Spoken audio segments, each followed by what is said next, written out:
এইবারে হার্বাল এই যে নাটকাট কোম্পানির যে মাল, এই কোয়ালিটি খুব ভালো, খুবই ভালো। এটা স্কিনে কোনো ক্ষতি করবে না, এবং এর যে কোয়ালিটি, এর কোয়ালিটি একদম দারুণ কোয়ালিটি, 100% এটা কোয়ালিটি ভালো। হ্যাঁ, হার্বাল নটকাটের কোয়ালিটি খুবই ভালো কোয়ালিটি। মানে এই মাল মানে যারা ব্যবহার করবে তারা পরবর্তীকাল এই মালের জন্য আবার কিন্তু আসতে হবে, এতটাই ভালো।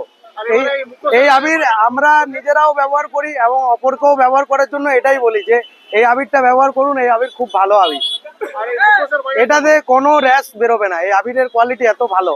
মাস্ক তো ভ্যারাইটিস আমরা রেখেছি, এখানে বিভিন্ন রকমের মাস্ক রেখেছি। হ্যাঁ বলছি দাদাকে, মাস্ক নানা রকম দাম আছে। মাস্ক 60 টাকা আছে, 50 টাকা আছে, 120 টাকা আছে, নানা রকমের দাম আছে। আর এই মাস্ক আগের থেকে অনেক উন্নত। আগে মাস্ক যেমন মানে কোয়ালিটি ভালো ছিল না, এখন কিন্তু কোয়ালিটি অনেক উন্নত, যার জন্য দামও একটু মানে আগের তুলনায় একটু বেড়েছে, কিন্তু কোয়ালিটি ভালো।